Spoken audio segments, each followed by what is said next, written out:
Bonsoir chers journalistes, bonsoir chers collègues députés.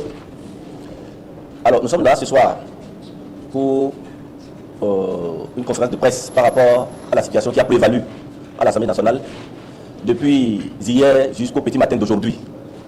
Comme vous le savez, une proposition de révision de la Constitution a été introduite lors de la section budgétaire. Alors, cette proposition de révision de la Constitution portait spécifiquement sur l'institution du Sénat dans notre Constitution.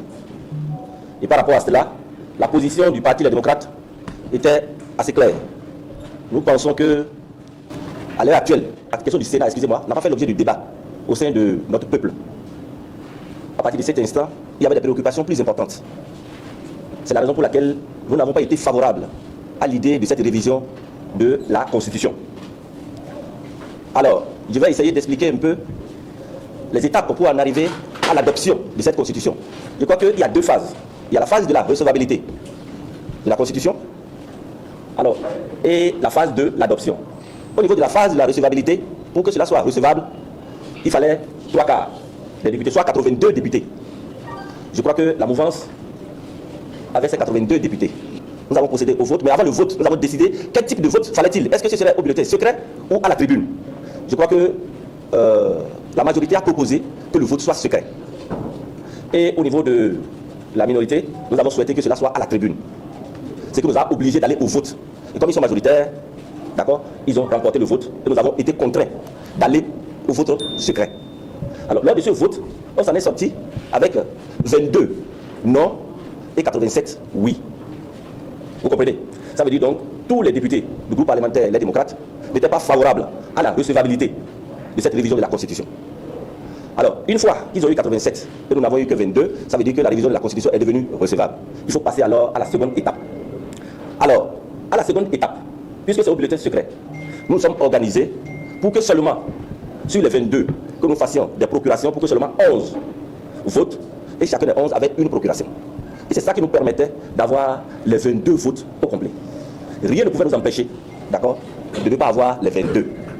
Donc c'est sur cette base que nous sommes allés au vote pour l'adoption. Alors, lors de ce vote, les scrutateurs, il faut que je les nomme ici, c'est l'honorable Awanvebla Augustin et l'honorable Sofiatou Tchanou.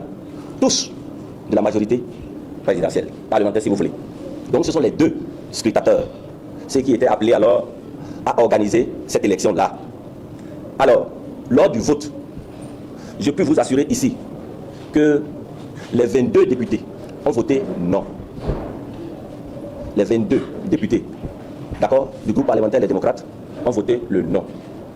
Dans les conditions normales, les résultats devaient nous permettre d'obtenir 87 oui et 22 non. Lors du processus, qu'est-ce qui a pu se passer? Lorsque nous sommes vers la fin du vote, comme par enchantement, il y a eu une coupure d'électricité qui est venue arrêter le processus. Oui, une coupure d'électricité, comme on n'en a jamais eu. Et nous avons demandé alors à ce que le processus s'arrête. Mais malheureusement, le courant est revenu et ce processus a continué. Donc, quand le processus a continué, nous avons continué les votes jusqu'à la fin. Et une fois que nous avons commencé à compter, une fois encore, le courant s'est coupé. Une deuxième fois. Le courant s'est coupé une deuxième fois. Alors, les manœuvres ont commencé. Je crois que ça fait l'objet de vives protestations de notre part. Vous constatez qu'il y a un processus de fraude qui est en train de s'organiser. Et ce, devant le ministre de la Justice, garde des Sceaux, qui était assis devant nous, dans l'obscurité. Les gens allaient et venaient. Comment c'est possible pour un vote qu'on coupe l'électricité? Est-ce que ce vote-là n'est pas taché d'irrégularité? Est-ce que ce vote est encore crédible? C'est la raison pour laquelle nous avons demandé que le vote soit suspendu. Le courant est revenu. Il fallait encore recompter. Et c'est là qu'on se rend compte que de 22, on est revenu à 18. Vous voyez, on est revenu à 18. Le total faisait 108. On a protesté pour montrer que ça ne faisait pas les 109 que nous avons au début. Protestation sur protestation, on est revenu encore à 19. Je crois qu'il y a quelque chose qui ne va pas. Devant la République, où nous avons le président de l'Assemblée nationale, le ministre de la Justice, garde des Sceaux, qu'on en arrive à cette tricherie-là de haut niveau, alors qu'il s'agit de notre constitution, notre vivre ensemble. Quelles leçons nous voulons donner à nos enfants? Quelles leçons nous voulons donner à la postérité? Je crois que c'est suffisamment grave. Si nous avons choisi de faire cette conférence de presse, c'est pour parler au peuple béninois. Au stade où nous en sommes, certaines choses peuvent se passer dans les partis politiques, dans les rues, mais au sein de l'hémicycle, qu'on en arrive à une tricherie si abominable. J'estime que c'est extrêmement grave pour qu'on puisse l'accepter. Et le pire, c'est que ça modifie désormais notre loi fondamentale. Nous pensons que ce vote doit être purement et simplement annulé. C'est la seule solution que nous trouvons. Il faut que ce vote de constitution soit purement et simplement annulé. Parce que ça ne répond à rien. Nous sommes partis sur l'institution du Sénat. De cette institution, il y a eu des amendements, d'accord, qui ont conduit au changement du mandat de 5 ans à 7 ans. Pour les présidentielles d'abord, ensuite pour les législatives et pour les municipales et les communales. Ce qui n'était pas dans la mouture initiale.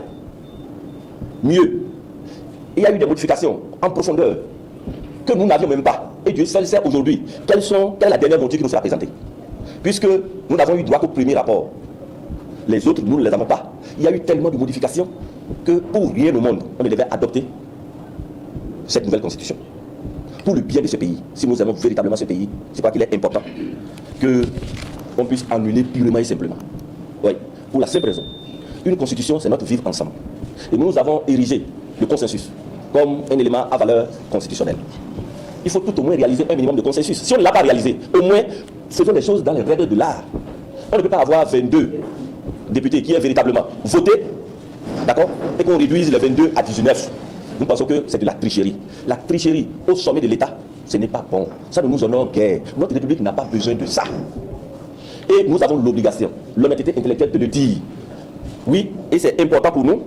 Et ce qui est intéressant, c'est la présence du ministre de la Justice. Et je crois personnellement avoir attiré son attention là-dessus. Pour dire, monsieur le ministre, je crois que vous avez vu ce qui se déroule devant vous. Oui, en tant que ministre de la Justice, vous ne pouvez pas accepter cela. Ce serait dans d'autres cieux, ça aurait pu entraîner ce à quoi on ne s'attendait pas au sein de l'hémicycle. Mais je crois que les députés du groupe parlementaire, les démocrates, ont pu se contenir. Oui, pour qu'on en arrive à ce que vous avez vu. À partir de cet instant, le premier élément qui reste à souligner, que tout le peuple béninois comprenne. Aucun député du Parti des démocrates n'a voté oui pour cette constitution. Et si aucun des 22 n'a voté oui, c'est que cette constitution-là ne passe pas. Oui, il n'y a que 87 qui ont voté oui et 22 qui ont voté non. Voilà pourquoi nous demandons l'annulation pure et simple. Nous pouvons reprendre ça à tout moment. Tous les députés sont là disponibles. Oui, donc ça ne passe pas. Pour nous, cette révision, c'est un coup de force. Une fois encore, une énième. Comme le régime de la rupture aime le faire, ou du moins a toujours marché, à pas forcer. Je crois que c'est dans ce contexte-là qu'on est encore. Et c'est regrettable. Pendant que nous sommes à une période électorale, et qu'on en rajoute encore. Dans quel intérêt? Et le président de l'Assemblée nationale, dans ce tohu-bohu, dans ce brouhaha, a le temps, d'accord, de dire les résultats. Je crois que ça ne répond à rien. Ça ne répond à rien et ça n'honore pas notre démocratie. Si quelque chose doit se passer véritablement, qu'on s'asseye. Et ensemble, les règles sont claires, chers amis, qu'on s'asseye au nom de ça, de la République, au nom de l'intérêt supérieur de cette nation. Qu'on ne pousse pas le bouchon trop loin. Ouais, parce que nous pensons que là, on est allé loin. On est allé trop loin. Ce n'est pas bon pour nous. Et c'est la raison pour laquelle nous pensons que c'est l'annulation qui, pure et simple, de ce vote-là. C'est ce que nous exigeons. On ne demande pas autre chose. Cette révision de la Constitution, nous pensons qu'il n'y a pas de révision de la Constitution. Oui. On ne peut pas accepter cette révision de la Constitution-là telle que ça se présente. Ce n'est pas possible. Et nous avons apporté en son temps tous les éléments, d'accord, qui montrent que cette révision de la Constitution, dans les Sénats, soit c'est au suffrage universel, direct ou indirect. Ici, on désigne purement et simplement. Ce n'est pas normal. Ça ne se passe pas. Oui. Et mieux, on dit, sur 7 ans, il faut une trêve de 6 ans. Dans quel pays on est? Ça dépend à quoi? Donc tous ces éléments-là montrent que cette constitution ne peut pas être votée par les députés du Parti des démocrates. Donc c'est pour vous dire aujourd'hui que nous, députés du Parti des démocrates, nous n'avons pas voté, aucun d'entre nous n'a voté oui. C'est juste de la mascarade. Que ça soit clair pour tout le monde. Et la solution que nous trouvons, c'est l'annulation pure et simple. On n'a pas une nouvelle constitution dans notre pays. Notre position est assez claire.